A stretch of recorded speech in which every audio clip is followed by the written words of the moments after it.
On va pouvoir commencer.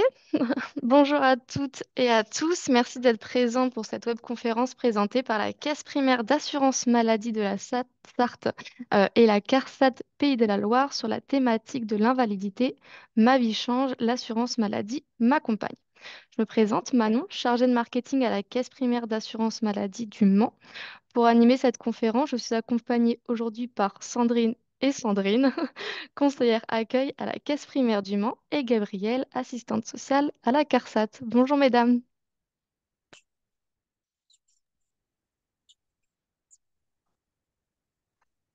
Bonjour, je suis Sandrine, également conseillère à la Caisse primaire d'assurance maladie. Bonjour, Gabrielle Knoer, assistante sociale du service social de l'assurance maladie. Merci mesdames. Avant de débuter la présentation, je souhaitais vous présenter rapidement l'ergonomie de l'outil Zoom utilisé pour la webconférence. À droite, vous trouverez les animateurs de la conférence en vidéo. Au centre, le support de présentation. Et en bas ou en haut, selon votre disposition, un onglet Q&R, donc questions et réponses, sur lequel vous pouvez cliquer pour poser toutes vos questions durant toute la durée de la webconférence. Arnaud, conseiller clientèle, accueil physique, référent de la CPM, vous apportera un premier niveau de réponse. Si vous n'avez pas de réponse par écrit, pas d'inquiétude, nos conseillères y répondront directement à l'oral en fin de webinaire. Les deux autres onglets discussion et lever la main ne sont pas actifs, donc on vous invite à ne pas les utiliser. Quelques bonnes pratiques pour profiter au mieux de votre conférence. Installez-vous confortablement, évitez les distractions, partagez vos questions par écrit et donnez-nous votre avis en fin de conférence en complétant l'enquête de satisfaction qui s'affichera automatiquement sur votre écran. Votre avis est très important pour nous, il nous permet de cibler nos actions et d'adapter notre discours à vos besoins et à vos attentes. Sachez que si vous devez quitter le webinaire avant la fin, un replay vous sera adressé par mail sous 48 heures. Le support présenté ce matin vous sera également disponible en téléchargement une fois que vous aurez complété l'enquête de satisfaction qui s'affichera automatiquement sur votre écran à la fin du webinaire. Durant cette conférence, vos conseillères aborderont les spécificités de la pension d'invalidité, les possibilités de reprise d'activité et l'impact sur la pension. Elles vous présenteront également les revenus éventuels complémentaires, comment réaliser sa déclaration de ressources, les autres droits et enfin la navigation sur le compte Amélie. Commençons par la pension d'invalidité. Alors, la pension d'invalidité, les conditions d'attribution de cette pension. Donc, la pension est attribuée sous deux conditions. Il y a des conditions médicales et des conditions administratives. Donc, les conditions médicales, c'est avec avis du médecin conseil. Il faut que le médecin conseil décide que votre état soit stabilisé et quand votre état de santé vous oblige à réduire ou à cesser votre activité professionnelle. Les conditions administratives, il faut avoir fait un minimum d'heures dans les 12 mois qui précèdent la mise en invalidité, soit 600 heures de travail sur les 12 mois précédents. Et bien sûr, il y a la condition d'âge, il faut faire la demande avant l'âge légal de la retraite qui est à demander auprès de la CARSAT. Et quand on est en invalidité, on passe sur une retraite pour inaptitude. On y reviendra. Donc, une fois ces deux conditions remplies, vous recevez deux documents, donc le titre de pension et la notification de pension qui sont à conserver à vie. La pension d'invalidité, mais bien sûr fin à arrêt de travail si vous étiez en arrêt de travail juste avant. Et comme je vous disais, elle s'arrête lors du départ à la retraite.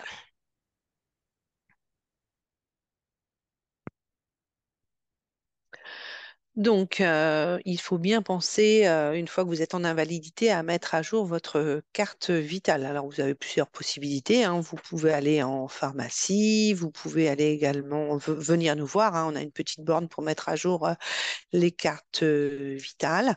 Il faut bien penser aussi à avoir un contrat de complémentaire santé, hein, qui réduira les frais de santé restant à charge. Donc, il faut savoir que toutes vos dépenses de santé ne sont pas remboursées à 100%. Exemple, les soins dentaires, l'optique, le forfait journalier en cas d'hospitalisation, certains médicaments, la chambre individuelle, les dépassements d'honoraires. Donc, c'est important à savoir. Également, il faut aussi savoir que les bénéficiaires de votre famille continuent à être couverts au tarif habituel de remboursement.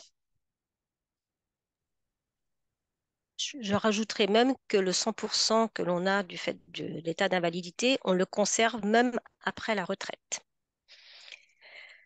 Alors, la pension d'invalidité et son montant. Donc, il existe trois catégories de pension d'invalidité. Donc, la première catégorie, c'est quand on est toujours en mesure d'exercer une activité professionnelle partielle.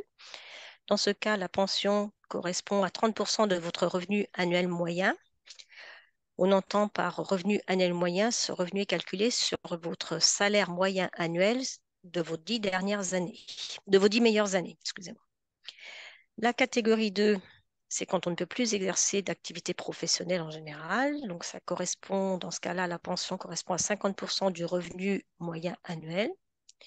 Et la catégorie 3, c'est le même taux, 50% du revenu moyen annuel, mais avec une majoration pour tierces personnes, c'est quand on ne peut plus effectuer seul les actes essentiels de la vie quotidienne. En cas d'amélioration ou d'aggravation de l'état de santé, cela peut entraîner un changement de catégorie sur avis du médecin conseil. Un simple courrier de l'assuré suffit pour faire une demande de changement de catégorie.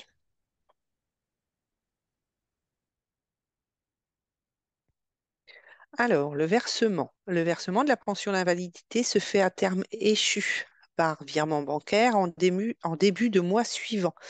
Exemple, la pension du mois d'août payée entre le 1er et le 8 septembre. Alors, il faut savoir qu'il n'y a plus de versement tous les 14 jours comme en arrêt de travail. Ensuite, il y a des prélèvements sociaux.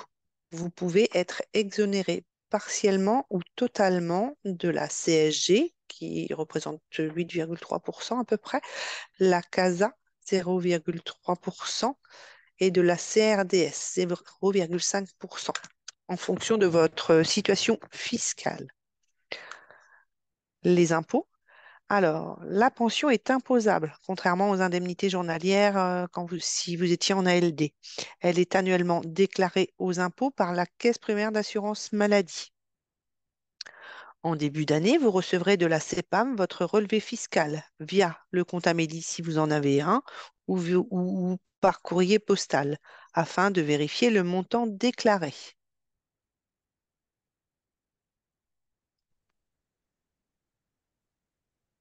Alors, la pension d'invalidité est automatiquement stoppée à l'âge légal de la retraite qui est actuellement à 62 ans. Sauf pour les personnes qui exercent une activité, les personnes en catégorie 1, ils ont la possibilité de continuer à travailler et percevoir la pension d'invalidité jusqu'à l'âge de 67 ans. La demande de pension de retraite se fait auprès de la CARSAT. Vous pouvez les contacter au 3960 et il faut s'y prendre à peu près 4 mois avant le départ.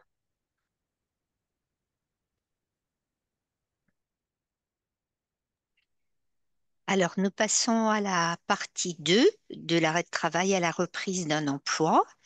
Donc, en fait, dans ce cas de figure, il en existe deux au moment du passage en invalidité. Soit vous avez encore un contrat de travail. Dans ces cas-là, le passage en invalidité, on l'a vu tout à l'heure, signifie la fin de votre arrêt et donc une reprise de travail potentielle. L'employeur doit solliciter une visite de reprise auprès du service de la médecine du travail. Et c'est ce médecin du travail qui va déterminer si vous êtes apte ou inapte à votre poste, sachant que l'aptitude peut éventuellement être assortie de préconisations du médecin du travail, comme un aménagement d'horaire, un aménagement de poste, etc. Auquel cas, un avenant au contrat du travail est nécessaire. S'il y a par contre une inaptitude au poste, si le médecin du travail a déclaré cette inaptitude, l'employeur a un mois maximum pour vous trouver soit un poste adapté, soit, si ça n'est pas le cas, vous licencier pour inaptitude. Ensuite, si vous n'avez plus de contrat de travail, ou si vous avez déjà été licencié pour inaptitude au moment du passage en invalidité, vous avez la possibilité de vous inscrire à France Travail, en sachant que c'est une possibilité. Ça n'est en aucun cas une obligation, ça ne jouera pas sur le versement de votre pension. Et sous certaines conditions, France Travail vous orientera vers Cap Emploi pour vous suivre dans le cadre de la recherche d'un emploi. Il peut être également utile de demander une reconnaissance qualité travailleur handicapé, une RQTH, qui est à demander à la MDA, anciennement MDPH. Donc, c'est actuellement la Maison départementale de l'autonomie. En fait, cette reconnaissance vous permet d'accéder à certaines formations ou à des aides spécifiques. Et donc, la MDA, je crois qu'on le verra tout à l'heure, c'est au Mans, 11 rue de Pied-Sec.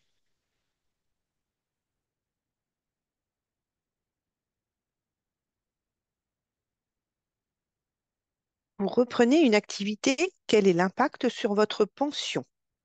Votre pension est cumulable avec d'autres ressources dans une certaine limite. En effet, si pension d'invalidité plus cumul de vos autres ressources dépasse sur 12 mois votre salaire moyen ou le plafond de comparaison, votre pension peut être diminuée ou suspendue de la moitié. Donc en fait, il existe deux modes de comparaison. Le plafond du salaire annuel moyen des 10 meilleures années d'activité, appelé le SAMB, ou le salaire de la dernière année précédente. L'arrêt de travail suivi d'invalidité, le STMC, le salaire trimestriel moyen de comparaison. Le système prendra en compte le plus avantageux pour l'assuré.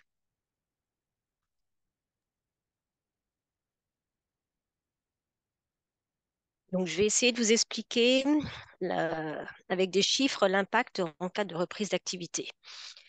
Donc, en cas de dépassement, donc on disait que l'invalide verra sa pension réduite de la moitié du dépassement constaté. On ne réduit pas la totalité du dépassement, ça sera réduit que de 50%. Alors, dans l'exemple là, si la période pour la mensualité pour la pension du mois d'avril 2023, donc la période de référence de comparaison, ce sera les 12 mois précédents, enfin, pas tout à fait, ça sera de mars 2022 à février 2023. Si la pension est de 500 euros par mois, qu'il y a des ressources d'activité à côté, un salaire de 1 500 euros, ça vous fait un total pour le mois de 2 000 euros. Donc sur l'année, 2 000 euros x 12, 24 000 euros par an. Si votre salaire de comparaison était de 20 000 euros par an, donc là on voit qu'on dépasse de 4 000 euros par an sur 12 mois, 4 000 euros sur les 12 mois. Donc, ça nous ferait une réduction de la pension par mois de 166,67 euros. Donc, on trouve ça, on arrive à ce résultat en faisant 4 000 euros multiplié par 50%, donc la moitié, divisé par 12. Donc, la réduction de la pension est de 166,67 euros. Donc, si on reprend la pension de 500 euros, moins 166,67 euros, on vous paierait donc ce mois d'avril 2023, 333,33 euros.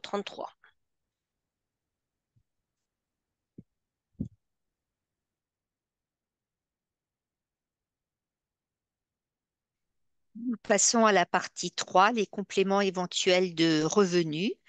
Vous pouvez éventuellement prétendre à un complément par un organisme de prévoyance. Pour cela, il faut bien vérifier que votre dernier employeur a bien souscrit à un contrat avec une caisse de prévoyance. Si c'est le cas, vous avez aussi cotisé pour cette caisse. Donc, vous pouvez retrouver ça éventuellement sur le bulletin de salaire pour voir si vous aviez cotisé ou pas. Et donc, votre ancien employeur doit vous indiquer la marche à suivre pour en bénéficier et vous préciser les coordonnées de cet organisme de prévoyance.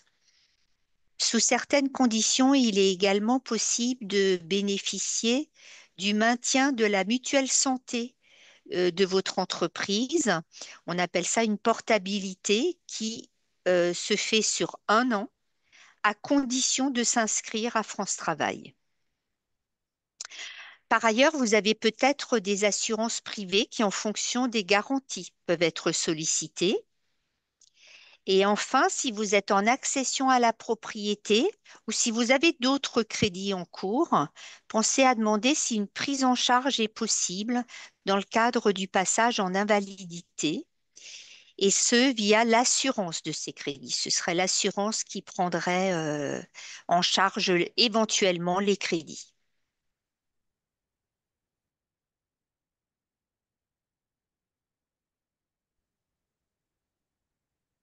Alors, les compléments éventuels de revenus. Sachez qu'en plus de la pension d'invalidité, il peut y avoir des compléments.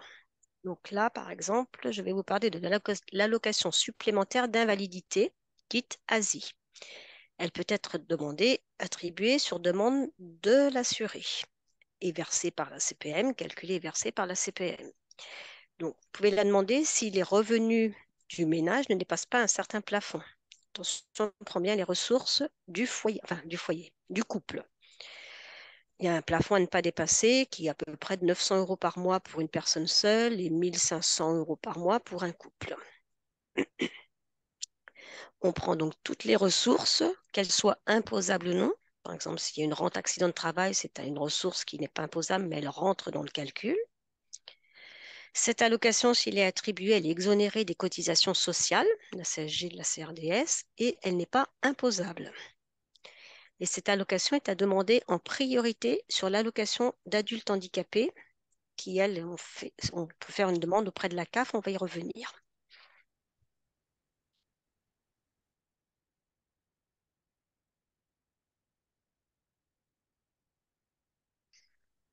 Alors, justement, pour l'allocation adulte handicapé, on parle aussi de l'AAH. En fait, c'est une aide financière qui est attribuée sous conditions de ressources et en fonction de l'état de santé. Il y a donc deux conditions. Elle est attribuée par la MDA. Donc, en fait, il faut faire la demande à la maison départementale de l'autonomie et il faut que le taux d'incapacité, donc par rapport à votre état de santé, soit au moins de 80% ou entre 50 et 79% en cas de restriction durable d'accès à l'emploi. Si la MDA a accordé l'allocation adulte handicapé par rapport toujours aux problèmes de santé, ce sera transmis à la CAF qui va calculer le montant de votre allocation adulte handicapé qui est différentiel, c'est-à-dire que ça prend en compte les autres ressources, vos autres ressources, puisque depuis quelques mois maintenant, les ressources uniquement de la personne concernée sont prises en compte. Les ressources du conjoint ne sont plus comptabilisées dans le calcul de l'allocation. Donc, pour tout renseignement, bien sûr, vous pouvez vous adresser à la MDA, 11 rue de Pied-Sec au Mans, avec le numéro de téléphone 02 43 54 11 90. Vous pouvez aussi télécharger le dossier sur le site de la Maison départementale de l'autonomie.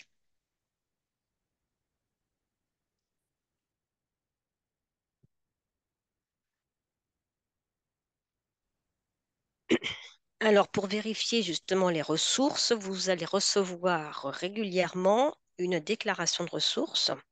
Donc, pour les personnes qui ont le compte Amélie, vous recevez... Non, je ne suis pas sur la bonne page. Je reprends. Donc, vous allez recevoir la déclaration de ressources. La déclaration de ressources est une déclaration sur l'honneur. Donc, elle peut être mensuelle, trimestrielle, semestrielle ou annuelle, selon les situations. Sachez que les deux premières sont trimestrielles. Donc, elle est à faire en ligne pour ceux qui ont un compte Amélie. Il faut bien attendre le feu vert. On est prévenu quand la déclaration est à faire et vous n'aurez aucun justificatif à fournir avec la déclaration. S'il y a besoin, la CPM vous contactera pour vous demander des bulletins de salaire pour faire un contrôle. Attention, tout retard de déclaration suspend le versement de la pension. Vous pouvez déclarer, bien sûr, tout changement de situation avant de compléter la déclaration sur l'honneur.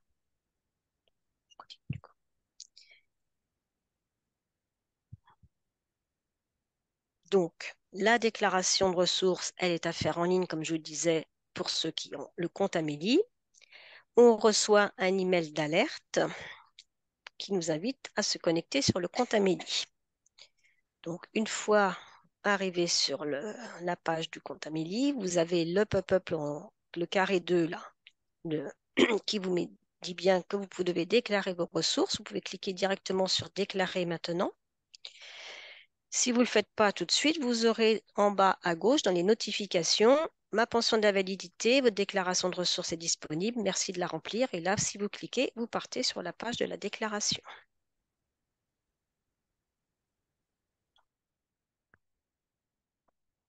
Alors, vous avez une autre possibilité également d'y accéder depuis la rubrique Mes démarches.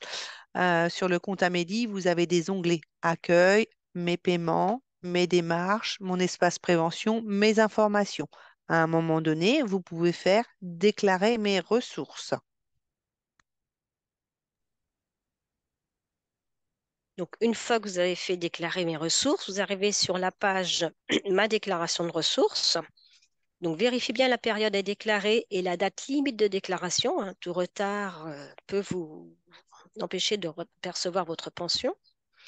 Donc, vous voyez, là, on a bien entouré la période à déclarer et la date limite. Une fois que vous avez bien noté ça, vous cliquez sur Déclarer pour continuer votre déclaration en ligne.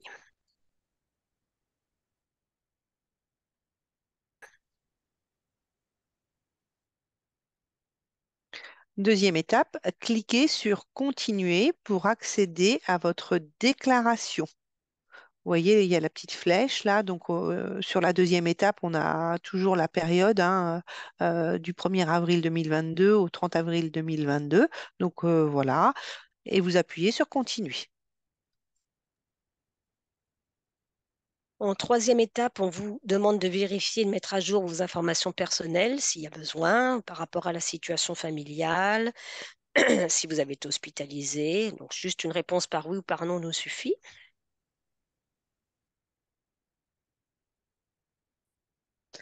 Quatrième étape, renseigner les types de ressources perçues. Alors, la première étape, c'est bénéficiez-vous ou avez-vous bénéficié sur la période de versement d'indemnité journalière? Donc, bah, pareil, on répond oui, non. Ensuite, votre situation professionnelle correspond-elle à l'un des cas ci-dessous? Bah, c'est pareil, on fait dérouler activité salariée, oui, non. Activité commerciale, oui, non. Allocation de chômage. Là, par contre, il faut mettre le montant brut journalier. Alors, en fonction de votre réponse au-dessus, si vous avez mis par exemple oui pour activité salariée, il s'ouvre un petit carré, là, comme ceci, où là, on vous demande les montants mois par mois. Alors, si vous avez répondu oui, que c'est une suite d'activités, il n'y a rien à mettre dans le carré reprise, et si vous continuez à travailler, il n'y a rien à mettre dans le carré cessation. Par contre, en dessous, donc vous mettez, donc là c'était, je ne sais plus, 1er mars 2022 au 31 mars 2022, le montant brut. Donc le montant brut correspond au salaire soumis à cotisation que vous pouvez retrouver sur votre bulletin de salaire. Et s'il y a plusieurs mois, vous cliquez sur le petit plus en bout de ligne pour avoir le mois d'après. Enfin, pour avoir une autre ligne pour indiquer le mois suivant. Comme ça, jusqu'à la fin de votre période de référence.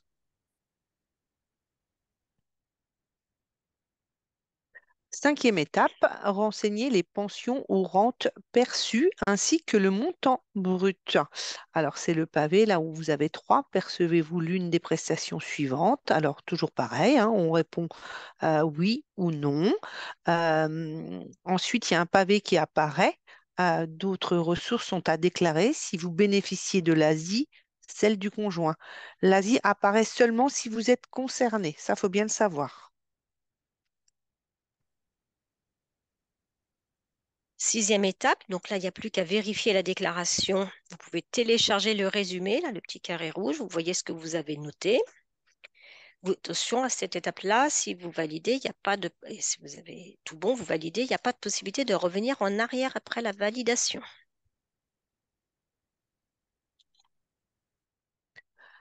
Alors, sur la septième et dernière étape, vous avez la possibilité de télécharger et enregistrer votre déclaration. voyez où il y a la flèche, là, à un moment donné, il y a un petit PDF, télécharger ma déclaration de ressources. Alors, moi, je vous invite, si vous êtes à l'aise avec l'informatique, c'est de vous créer un petit dossier dans votre ordinateur et vous pouvez les télécharger en fonction de la périodicité, tous les mois, trimestres, années. Comme ça vous fait, ça vous fait une trace dans votre ordinateur. Ou sinon, vous avez aussi la possibilité de l'imprimer. Et si toutefois vous vous apercevez que vous avez fait une erreur ou quoi que ce soit, vous l'imprimez, vous pouvez la rectifier et nous l'adresser par voie postale.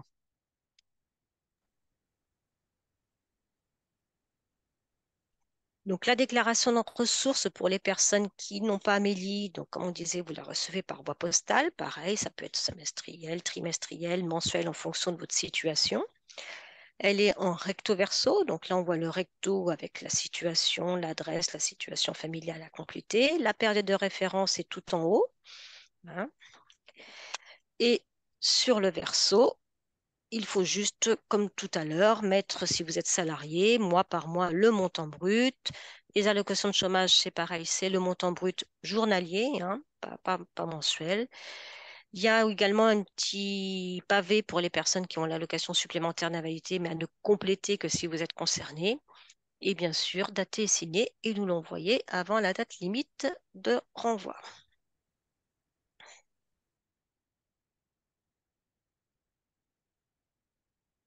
Je vais vous faire part de quelques autres droits potentiels quand on passe en invalidité.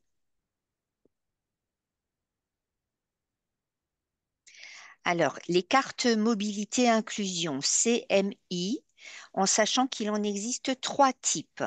Tout d'abord, il faut préciser que c'est accordé, et donc il faut faire la demande à la MDA, donc Maison départementale de l'autonomie, à laquelle vous pouvez aussi faire d'autres demandes. On l'a vu tout à l'heure, hein, l'AAH, la RQTH.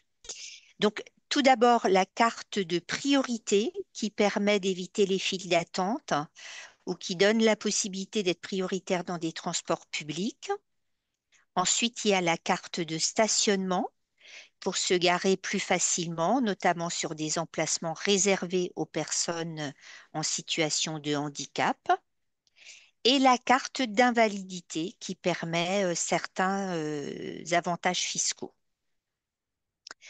Alors, vous pouvez vous rendre sur service-public.fr pour plus d'informations concernant tout cela. Et donc, je rappelle que ces cartes doivent être demandées à la MDA.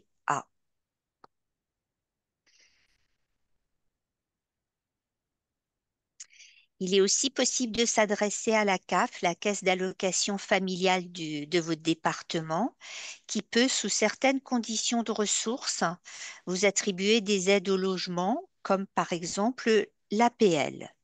La CAF peut également attribuer une prime d'activité en cas d'activité professionnelle, que ce soit salarié ou indépendant, si les revenus sont modestes, sachant que l'ensemble des revenus du foyer sont pris en compte pour cette prime.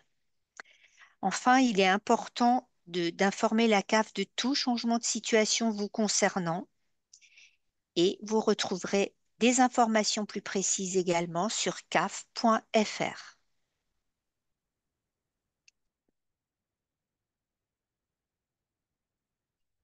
La complémentaire santé solidaire. Alors, c'est quoi? Eh bien, c'est une aide pour payer vos dépenses de santé. Vous y avez droit si vos ressources sont modestes. Dès lors que vous en bénéficiez, tous les membres de votre foyer ont les mêmes droits, y compris les enfants jusqu'à 25 ans. En fonction des ressources du foyer, une participation financière peut être due de 8 à 30 euros par mois en fonction de l'âge des bénéficiaires. C'est ce qu'on appelle la complémentaire santé solidaire participative. Vous entendrez éventuellement ce mot-là. Alors, comment faire pour y souscrire? C'est relativement simple. Vous avez la demande de complémentaire qui est à faire directement sur votre compte Amélie si vous avez un compte Amélie et que vous êtes à l'aise, vous le faites directement. En revanche, si vous avez un compte Airbnb et que vous n'êtes pas vraiment à l'aise, vous avez la possibilité de prendre un rendez-vous. Un conseiller comme moi sera là pour vous aider dans un espace numérique à faire votre demande de complémentaire santé en ligne pour pouvoir l'année d'après être autonome. Si vous n'avez pas de compte Amélie, vous pouvez également prendre un rendez-vous à l'accueil.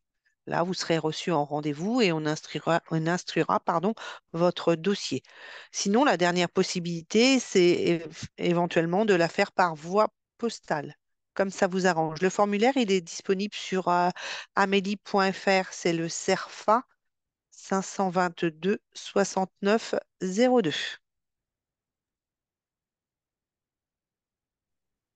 Alors, la complémentaire santé solidaire, si elle vous est attribuée, quels sont vos droits? Eh ben, déjà, ça vous permet d'avoir un tiers payant intégral sur l'ensemble des actes du panier de soins, que ce soit chez un médecin, chez un dentiste, à l'hôpital, chez un auxiliaire médical. Vous ne payez pas, vous ne faites pas l'avance des frais. Et les professionnels de santé ont l'obligation de respecter les tarifs, c'est-à-dire qu'ils n'auraient pas de dépassement d'honoraires. Il faut bien leur préciser quand vous prenez rendez-vous que vous êtes en complémentaire santé solidaire pour ne pas avoir de surprise. Vous êtes exonéré des participations forfaitaires et franchises. Vous n'avez pas les 1 euro par boîte de médicaments, les 2 euros par consultation qui se déduisent, hein. Vous n'aurez pas cette participation à faire. Et si votre mutuelle santé solidaire est prise par une mutuelle privée, et que l'année d'après, puisque la mutuelle est attribuée pour 1 an, la complémentaire est attribuée pour 1 an, à la sortie, si vous ne pouvez plus bénéficier de ce contrat-là, la mutuelle doit vous proposer un contrat à tarif préférentiel.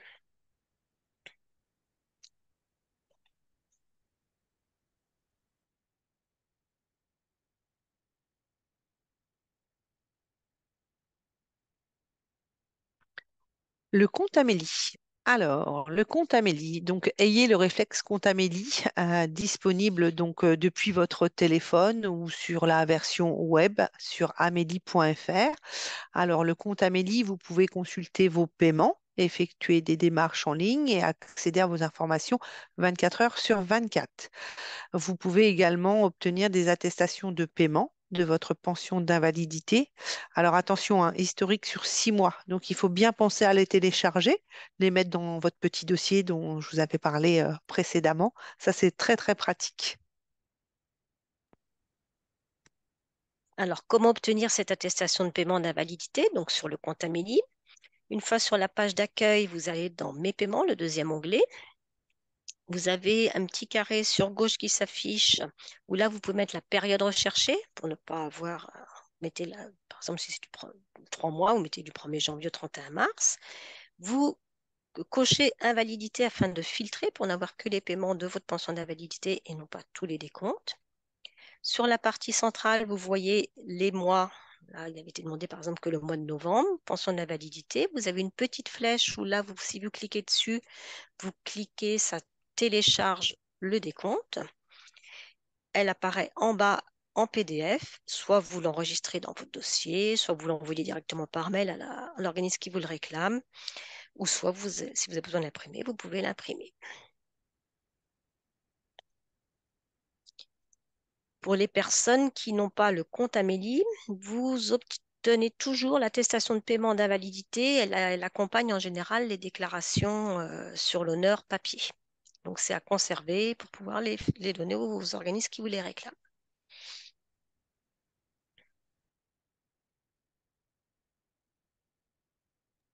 Vous trouverez quelques liens pratiques sur lesquels vous pouvez cliquer après avoir répondu à l'enquête de satisfaction. Vous pourrez télécharger le support et visiter plusieurs liens pratiques pardon, en lien avec l'invalidité. Également sur la complémentaire santé solidaire et d'autres liens divers évoqués par nos animatrices aujourd'hui. Merci, mesdames, pour cette présentation. Donc, on vous invite maintenant à poser toutes vos questions dans la section questions et réponses de l'interface et nos animatrices pourront y répondre directement à l'oral.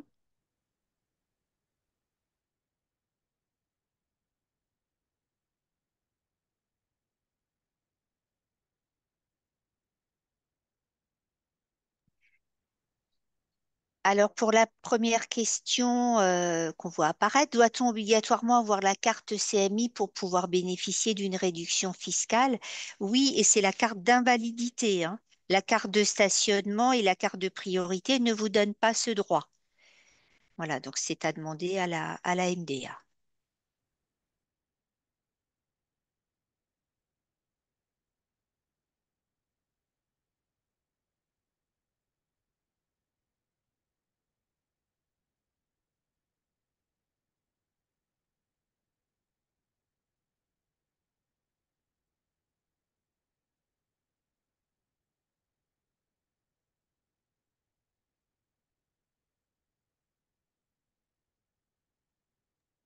Donc, encore une fois, n'hésitez pas à poser toutes vos questions dans l'onglet questions et réponses. Profitez-en, nos animatrices sont ici pour y répondre directement à l'oral.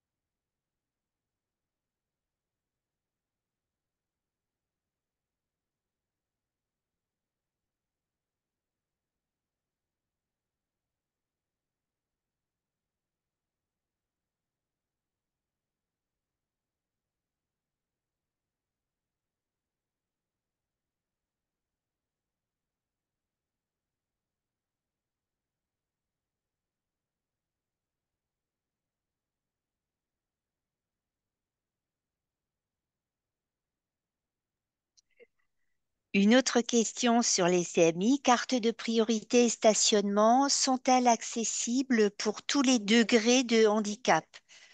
Alors, je ne sais pas ce que vous entendez par degré, mais quoi qu'il en soit, quand vous faites cette demande, le dossier administratif de demande est accompagné forcément par un formulaire qui est rempli par le médecin, traitant en général, mais voire spécialiste. Donc, en fait, c'est les médecins de la MDA qui vont juger, qui vont estimer si vous y avez droit.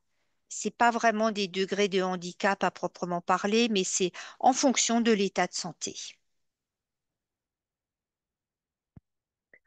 Je vais prendre la question de Marie-Laure. En retraite, la pension invalidité est remplacée. Euh, donc en fait, dès lors où la retraite aujourd'hui, c'est 62 ans pour les personnes qui sont en invalidité. Donc à 62 ans, votre invalidité est donc interrompue et met place à votre droit à la retraite. Sauf si vous travaillez jusqu'à 67 ans. C'est bien ça? Mm. Et une personne qui est en invalidité et qui exerce une activité salariée n'est pas obligée de prendre sa retraite à 62 ans. Elle peut aller jusqu'à 67 ans. Cependant, il faut bien qu'elle nous le dise, qu'elle nous le signale, que ça ne s'arrête- autrement ça va s'arrêter à 62 ans. Et je crois que c'est tous les mois, il faudra fournir le bulletin de salaire pour justifier de la continuité de votre activité.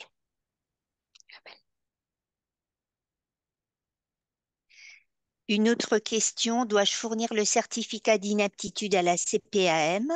Alors non, puisque le certificat d'inaptitude, c'est en fait le médecin du travail qui va vous délivrer ça. C'est le médecin du travail qui va vous délivrer ce certificat d'inaptitude et par contre, il est transmis à l'employeur. Et c'est l'employeur, une fois l'inaptitude prononcée, qui devra soit de vous trouver un poste adapté, soit de vous licencier pour inaptitude. Et dans un délai un mois maximum. Et ensuite, dois-je, après le licenciement, obligatoirement m'inscrire à France Travail? Non, c'est une possibilité. Vous vous inscrivez à France Travail si vous souhaitez retrouver un travail et si vous êtes en capacité de retrouver un travail, quel qu'il soit, par contre. Voilà.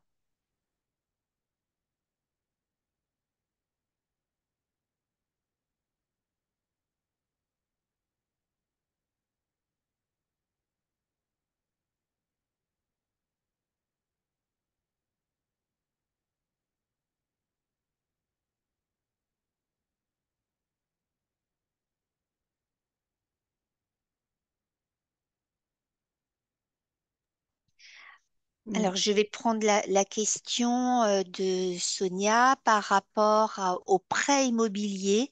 Quel niveau d'invalidité faut-il avoir? Alors, il n'y a pas de niveau, de catégorie plutôt. On parle en catégorie en termes d'invalidité. Tout dépend des garanties en fait que vous avez souscrites pour ce prêt et tout dépend des garanties de l'assurance, de la prise en charge. Donc, il faut vous référer à ces garanties et il faut voir ce qu'il est possible de faire. Il faut demander, en fait, une prise en charge. Vous verrez, souvent, il y a un certificat médical à fournir, quelques précisions à fournir sur votre état de santé, votre emploi, etc. Et ensuite, ce sera par rapport à vos garanties que ce sera pris en charge ou pas.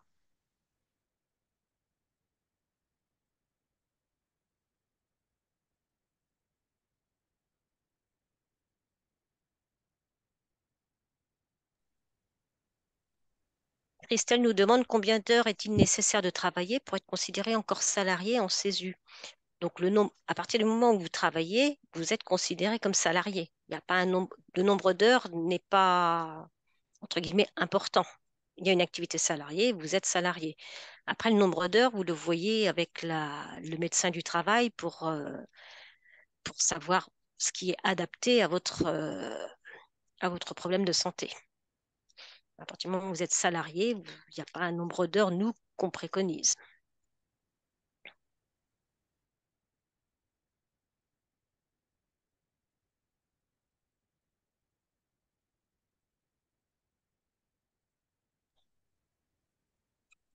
Pour Priscilla, c'est pareil. Quel est le nombre d'heures que l'on peut effectuer en deuxième catégorie si reprise d'activité? C'est pas un nombre d'heures, puisqu'on compare on compare avec votre salaire et non pas par rapport à un nombre d'heures. Donc, il faudra nous demander votre salaire trimestriel moyen de comparaison si vous ne l'avez pas eu. Et là, de toute façon, le nombre d'heures est en fonction de votre état de santé. C'est ça le plus important qu'il faut voir. Il faut voir avec la médecine du travail en cas de reprise de travail. Et c'est la médecine du travail qui décidera du temps adapté à votre état de santé pour la reprise de travail. Et après, en fonction de votre reprise, vous nous enverrez vos salaires et nous, on verra, on fera la comparaison salaire plus invalidité pour ne pas dépasser votre salaire de comparaison.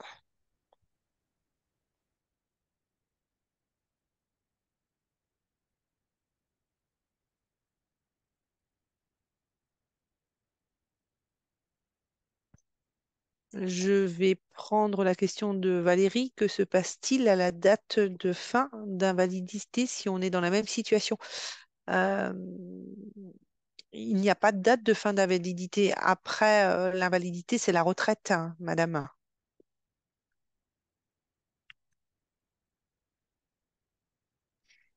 Je vais prendre la question suivante. J'ai été licenciée. Y a-t-il une prime en plus du licenciement? Alors, en cas de licenciement pour inaptitude, il y a effectivement une prime de licenciement, hein, il n'y en a pas d'autre. Une prime de licenciement dont le montant équivaut à celle qu'on aurait calculée s'il y avait eu licenciement économique. Par contre, cette prime est multipliée par deux si ça repose sur une maladie professionnelle ou un accident du travail pour la prime de licenciement. Alors, ce que vous avez en plus dans le solde de tout compte, c'est bien entendu les congés éventuels qui vous restent, en sachant que maintenant, vous acquérez des congés hein, pendant l'arrêt. Donc après, il y a plusieurs questions par rapport à la retraite. La retraite à 67 ans, comment se calcule le nombre de trimestres obligatoire? Donc là, je vous invite à contacter la CARSAT, hein, le 3960, parce que nous, on n'est pas habilité à vous expliquer tout ce qui est les conditions pour une retraite, hein, pour le calcul de la retraite.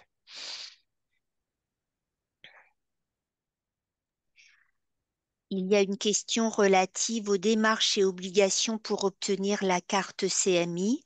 Alors, encore une fois, les cartes CMI, il y en a trois, hein, c'est là, qui sont différentes, hein. Les demandes sont différentes aussi. On regroupe tout sous carte mobilité inclusion, mais en réalité, il en existe trois. C'est la carte de priorité, la carte de stationnement et la carte d'invalidité. Donc, les démarches à faire, c'est qu'il faut remplir un dossier, il faut faire une demande auprès de la maison départementale de l'autonomie qui vous répondra. Et si effectivement vous y avez droit, il faut fournir une photo pour recevoir les cartes elles-mêmes. Donc là, j'ai une question. T'avais pas fini? Là, j'ai une question sur c'est quoi une demande d'ALD? Bon, c'est un petit peu pas en rapport avec la validité, mais je vais y répondre quand même. Quelqu'un qui est en invalidité, et on disait il est à 100% du fait de sa pension d'invalidité. Mais il y a aussi les personnes qui ont une ALD, c'est une pathologie qui est demandée par le médecin traitant auprès du médecin conseil par l'intermédiaire d'un protocole de soins. Et quelqu'un qui a une ALD peut avoir un 100%, mais ça n'a absolument rien à voir avec l'invalidité. Ou on peut avoir une ALD et également une invalidité. Donc, l'ALD, c'est une période de 100% attribuée par le médecin conseil pour une maladie. Je crois qu'il y a 30 maladies qui ouvrent droit à 100% ALD. Et cette période de 100% est limitée dans le temps. Elle est en général attribuée pour 5 ans. Et s'il y a toujours des soins pour cette pathologie, le médecin traitant est obligé de refaire une demande. Mais c'est deux choses indépendantes. Il y a l'ALD d'un côté et éventuellement la pensionnalité de l'autre.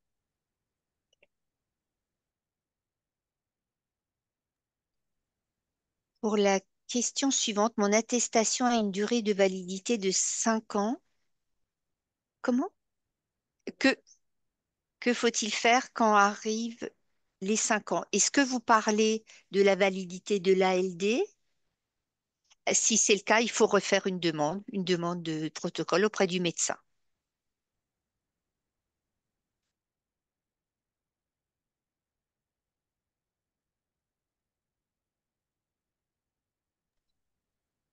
Alors, mon collègue m'indique que ce serait peut-être par rapport à la demande de RQTH, de reconnaissance qualité travailleur handicapé. En fait, dans ce cas-là, bah, c'est la même chose. Il faut refaire une demande, mais pas à la CPAM du coup, mais à la MDA, à la Maison départementale de l'autonomie, faisant la demande 4 à 6 mois avant quand même, avant la fin des 5 ans.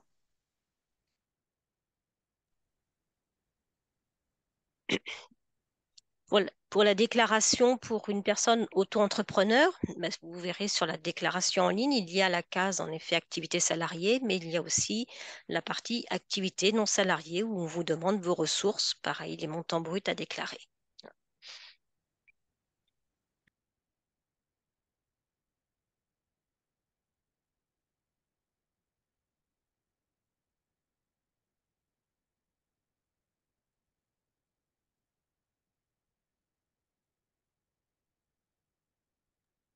N'hésitez pas, si vous avez des dernières questions, on va attendre quelques minutes.